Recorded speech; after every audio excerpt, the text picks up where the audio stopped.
Basketball did not begin as a commercial spectacle or a widely organized sport. It started in a gym in Springfield, Massachusetts, where James Naismith created a game to keep students active during winter. The original version looked very different from what fans see today, but the foundation was strong enough to grow across schools, clubs, and communities. The early decades of basketball were scattered, with different leagues, inconsistent rules, and unstable operations. Professional teams existed, but none had the structure or national influence needed to drive long-term success. What eventually became the National Basketball Association started as a simple effort to stabilize professional basketball and give it a future beyond local exhibitions and traveling teams. Professional basketball in the early 20th century faced several problems. Players moved frequently, contracts lacked seriousness, and leagues folded with little warning. The public saw college basketball as more respectable. Professional games were played in small halls with limited seating, and many teams were tied to industrial employers. The sport needed leadership, consistent rules, and a unified identity. In 1946, a group of arena owners formed the Basketball Association of America to create a structured league that could draw fans into major venues. 3 years later, a merger with the National Basketball League created the NBA. This moment marked the start of a long process that would transform basketball from a fragmented pastime into a global phenomenon. The early NBA struggled to survive. Attendance was inconsistent, and many teams lacked financial stability. Some folded, while others relocated in search of better markets. The league refined its rules to create faster and more exciting games. It moved toward a style that favored athleticism and scoring. The introduction of the 24-second shot clock in 1954 changed everything. Before the clock, teams stalled to protect leads, resulting in slow, low-scoring games. The shot clock forced constant motion, encouraged creativity, and made the sport more entertaining. This single innovation helped the NBA gain momentum with fans who wanted fast action. The rise of iconic players transformed the league's image. George Mikan became the first dominant star.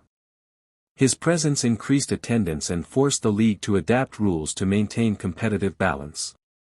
The NBA realized that stars were essential for marketing. They created emotional connections with fans and gave the league recognizable faces. As basketball continued to evolve, more athletes brought new levels of skill and personality. The league refined its structure to protect competitive balance and support team stability, which allowed for more consistent fan engagement. Integration changed the course of professional basketball. When the NBA signed black players in the 1950s, the talent pool expanded dramatically. These athletes brought new styles of play, new levels of. The NBA entered the late 1970s facing a difficult environment. Attendance had stalled, television ratings were inconsistent, and some teams struggled financially. The league knew it had strong talent, but it had not yet figured out how to translate that talent into the kind of national impact needed to push basketball forward. Games were exciting, but many were not reaching the broader American audience. The league needed a catalyst, and it arrived when two young stars began shaping a rivalry that would change the direction of the NBA. Magic Johnson and Larry Bird brought a fresh energy that the league had been missing. Their contrasting personalities and styles made them perfect for storytelling. Bird's intensity and precision played well in Boston.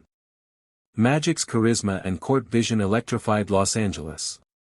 Their rivalry carried national relevance because it was honest, competitive, and built on mutual respect. Every time they faced each other, it felt like the entire league was watching. Broadcasters leaned into the drama, sponsors became more interested, and fans who rarely followed basketball began paying attention. The NBA learned quickly that rivalries and personalities could drive engagement in ways statistics alone never could. Their arrival marked a turning point. The league improved its scheduling to showcase the best matchups on national television. Production quality improved. Analysts, commentators, and reporters focused on narratives that fans cared about. The NBA realized that it was not just selling basketball, it was selling stories, competition, and drama. This shift helped connect the sport with casual viewers who appreciated the entertainment value as much as the athleticism. As the 1980s progressed, teams invested more in scouting, coaching, and conditioning. The level of play rose. The league structure began to stabilize as revenue increased. The NBA implemented measures to maintain competitive balance, including more disciplined salary management and stronger front office systems. Teams needed long-term planning, not short-term spending sprees, if they wanted to succeed. Slowly, the league became more professional, more disciplined, and more prepared for growth. Michael Jordan entered the league at a time when basketball was ready for another step forward. Jordan had a rare combination of skill, athleticism, intensity, and showmanship. Fans were drawn to him instantly. He created moments that people talked about even if they were not dedicated basketball followers. The NBA recognized the value of this and adjusted its marketing strategy to center on stars in a way no other league had done. Jordan became not just the face of basketball but a global cultural figure. His influence changed how the world viewed both the NBA and American basketball. The league leaned into this momentum. Sponsorships expanded. Commercials featuring NBA players became part of American culture. Networks treated basketball as prime entertainment. As the NBA entered the 2000s, it faced a new landscape shaped by technology, globalization, and rising player influence. The league had built a strong foundation, but now it needed to manage a faster, more connected world where fans consumed the game in different ways and expectations were higher than ever. The NBA understood that its future depended on expanding beyond traditional structures and embracing long-term vision. This period marked a shift toward innovation, digital engagement, and a more global style of basketball. A new generation of stars took over the league and expanded its reach even further. Players like Kobe Bryant, Tim Duncan, Shaquille O'Neal, Allen Iverson, and later LeBron James helped redefine what it meant to be an NBA superstar. Their impact went beyond the court. They influenced style, music, social culture, and global entertainment.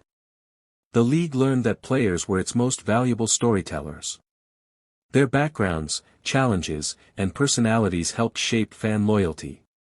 This era made it clear that the NBA wasn't just a sports league, it was a place where culture and competition intersected. The league continued its commitment to global expansion. International fan bases grew rapidly. Broadcast deals extended across dozens of countries. Foreign language broadcasts, international partnerships, and global merchandise campaigns made basketball accessible to people who had never seen an NBA game before. Stars from overseas kept arriving. Some became franchise players, and their success drew millions of new fans. Entire countries tuned in because one of their own was on the court. This organic growth helped the NBA deepen its footprint worldwide. Technology reshaped the league from the inside. Teams embraced analytics. They used data to evaluate players, design offensive systems, and optimize rotations. Front offices became more sophisticated, hiring analysts, scientists, and specialists. Shot selection changed dramatically. Three-point attempts increased. Fast-paced, high-efficiency basketball became the league's identity. The NBA adapted its rules to support this evolution, focusing on freedom of movement, spacing, and offensive creativity.